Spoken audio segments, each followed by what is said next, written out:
जय श्री कृष्णा। राधे राधे। श्री हरिदास श्री गोपी जन वल्लभाय श्रीमद आचार्य चरण कमलेभ्यो नमः। स्वागत है आप सभी का। आप सभी को महाप्रभु जी के प्राकट्य दिवस की ढेरों बधाइयाँ। हमारे भारत देश में कई धार्मिक विभूतियाँ संत आदि अवतरित हुए। उनमें से एक थे शुद्धाद्वैत ब्रह्मवाद के महान आचार्य, पुष्टि मार्ग के प्रवर्तक श्री वल्लभाचार्य। वल्लभाचार्य जी का ही दूसरा नाम महाप्रभु जी भी है। उनका प्राकट्य भारत के धार्मिक व सांस्कृतिक इतिहास में भारत की एक बहुत ही महत्वपूर्ण घटना है। पुष्टि मार्ग के प्रवर्तक आचार्य महाप्रभु जी का प्राकट्य 550 साल पहले दक्षिण भारत में आप श्री का जन्म हुआ था। इनका जन्म ब्राह्मण परिवार में हुआ था। आचार्य जी का जन्म ऐसे परिवार में हुआ जहाँ पर सोम यज्ञ करने की रीति थी।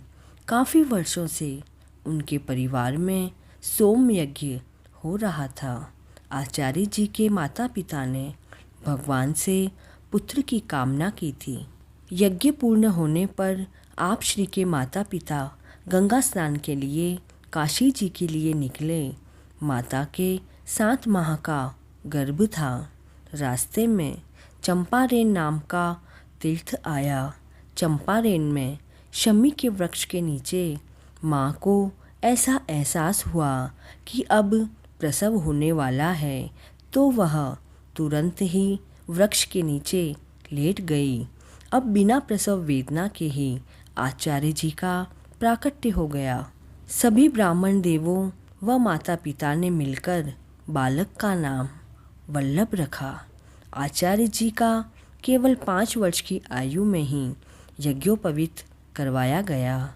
आचार्य जी बहुत ही कुशाग्र बुद्धि के बालक थे।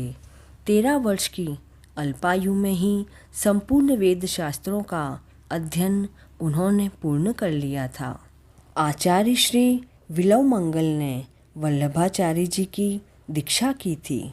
उन्होंने ही गोपाल मंत्र अष्टादशाक्षर मंत्र प्रदान किया। वल्लभाचार्य जी ने 84 बार श्रीमद् भागवत का अनुष्ठान के रूप में पाठ किया था और जहाँ जहाँ आचार्य श्री ने पाठ किया वे अनुष्ठान के रूप में बैठते थे, उस जगह को बैठक कहा गया। इसलिए पुष्टि मार्ग संप्रदाय में कुल 84 बैठकें हैं। उनमें से 24 बैठक ब्रजमंडल में हैं।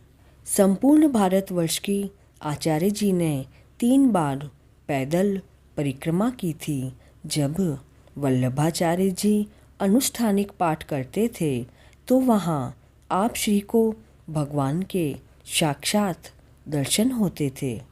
84 बैठक का अर्थ 84 बार आप श्री को भगवान का दर्शन हुआ।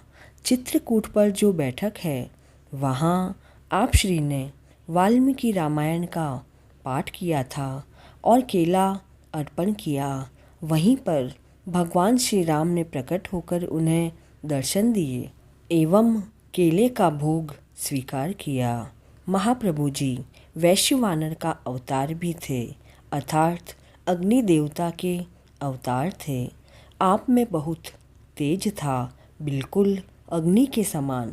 वल्लभाचार्य जी श्रीनाथ जी की सेवा किया करते थे और श्रीनाथ जी से बातें करते थे।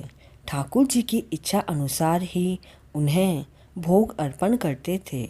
वल्लभाचार्य जी भोग और राग का ऐसा प्रबंध करते थे जिसे देखकर लोगों को बड़ी हैरानी होती थी। एक बार जगन्नाथपुरी में धर्म सभा हो रही थी जो कि 4 प्रश्नों पर आधारित थी।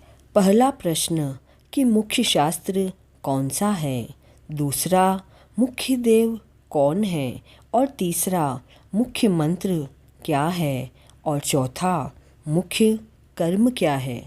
इन प्रश्नों को सुनकर सभी विद्वानों ने अपने अपने मत रखे, किंतु कोई भी मत सर्वमान्य नहीं हो सका। तभी वल्लभाचार्य जी ने उत्तर देते हुए कहा, श्री कृष्ण द्वारा गाई गई श्रीमद् भगवद गीता ही एकमात्र शास्त्र है। कृष्ण ही एकमात्र देव है। कृष्ण का नाम ही एकमात्र मंत्र है और कृष्ण सेवा ही मात्र एक कर्म है। यह बात सभी विद्वानों को तर्कयुक्त लगी, किंतु कुछ स्वयं को महान पंडित मानने वाले इस तर्क के लिए प्रमाण चाहते थे। प्रमाण प्राप्त करने के लिए कागज व कलम जगन्नाथ मंदिर में रख दिए गए और द्वार बंद कर दिए। थोड़ी ही देर बाद पट खोले गए तो कागज पर वल्लभाचार्य जी द्वारा दिया उत्तर श्लोक के रूप में था। वह यह था, एकम शास्त्रम देवकी पुत्र गीतम, एको देवो देवकी पुत्रम एव, मंत्रोपेस्य तस्य नामानि यानि, कर्माप्येक तस्य देवस्य सेवा। यह देखकर सभी आश्चर्यचकित हो गए। विजयनगर के राजा कृष्णदेव राय ने वल्लभ का आचार्य के रूप में तिलक किया। तब से वे वल्लभाचार्य कहलाए। वल्लभाचार्य की ख्याति पूरे भारत देश में वैष्णव आचार्य के रूप में फैल गई। जब वल्लभाचार्य जी अपने शिष्यों के साथ श्रीनाथ जी प्राकट्य स्थल गिरिराज पर्वत पर पहुँचे तो श्रीनाथ जी ने वल्लभाचार्य जी को देखकर संपूर्ण रूप में प्रकट हुए और वल्लभाचार्य दौड़ते हुए प्रभु की ओर बढ़े। ठाकुर जी ने आगे बढ़कर उन्हें हृदय से लगा लिया। तभी से उनका एक और नाम पड़ा, वह था महाप्रभु जी। वल्लभाचार्य जी के अनुसार भक्ति से ही मुक्ति मिलती है, ज्ञान से नहीं। सन 1531 में वल्लभाचार्य जी ने कृष्ण का ध्यान करते हुए गंगा जी में प्रवेश किया और अंतर्ध्यान हो गए। एक तेज गंगा जी के प्रवाह से निकला और आकाश में जाकर विलीन हो गया। चंपारण में जो अग्नि अवतार हुआ था उसका पुनः अपने धाम में प्रवेश हो गया था।